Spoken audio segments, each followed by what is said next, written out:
And God had me look up these two words, redemption and revival.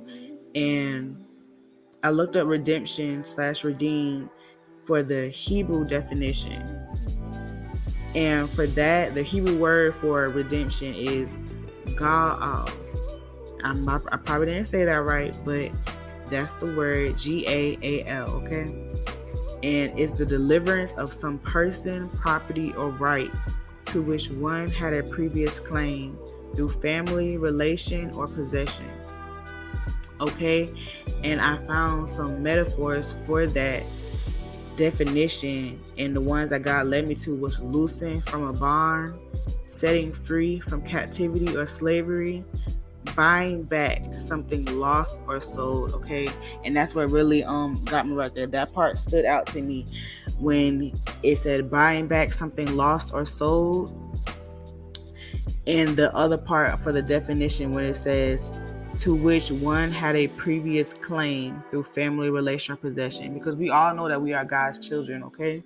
We are God's children, but as we all know that God is not going to force us to worship him and to claim him and to live for him, okay? God is not a dictator, God. So he's not forcing us to do anything. So when we come into this world and we decide to go our own way and live outside the will of God, then we're over there living for the devil. So now the devil got rights to us. He can do whatever he wants to us because we're not living in the will of God. We're not, living for God. So basically God can't do nothing because we're not even acknowledging him. We just going our own way, doing our own thing. Okay?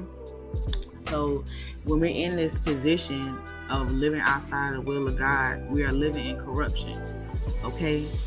So when he's saying we're buying back something lost or sold, he's buying us back. We are being redeemed. We're getting bought back from the slavery and captivity that we was in this world, okay? Living outside the will of God. Anything outside the will of God is living in corruption, okay? And God said he had to bring us out of that pit. That's what we was in. We was in a pit, okay?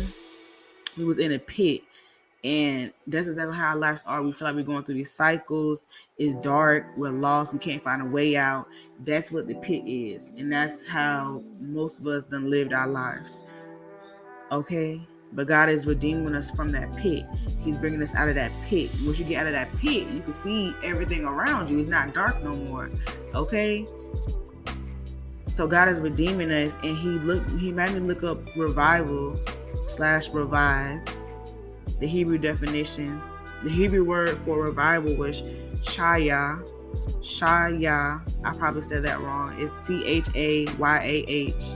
And it means to live, to cause to live, be quickened, live prosperously, sustain life, to reawaken, to bring to recollection or your memory, to become reanimated or reinvigorated. Okay? And God had me look up those last two words, reanimated and revigorated. And reanimated means to restore to life or consciousness. Reinvigorated means to give new energy or strength to, okay?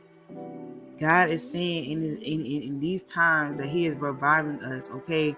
We are getting brought back. We are remembering things. We're remembering who we are in him, okay? We're getting brought up into a boldness, and we're walking into our identities because we know who we are now, okay? And the devil can no longer lie to us. We can no longer lie to us, okay? And God has given us a new type of dominion on this earth for the people that he is raising up, okay, to bring his kingdom here to earth. All right. And just to close this, the next day, which is today, I seen an email. It had like a subject title. It said, "This is about to end." Okay. And when I read that, it just kind of stood out to me, and I feel like it was just God really speaking to me. And I was like, the first time I seen it, it was like I kind of like still scroll from it, but so I went back to, I was like, wait, what did I say? And it just kind of set with me that this is about to end. God is saying these cycles are about to end. The stuff that you've been going through, the lack of love, the lack of resources, the lack of peace, the lack of joy, just a lack of anything that you've been lacking or anything, you feel like, God, when is this going to end? When am I going to get my breakthrough? or you're seeing people keep doing you wrong, and you're like, God, when am I gonna get my people? When am I gonna get the person that's gonna love me, the person that's gonna love me for me? Okay, you're asking God all of these things, and God want me to tell y'all that it is about to end. Okay, God is going to send you everything that you need. God is going to send you everything that's going to fulfill your every need. Okay, even the things that you don't think you need.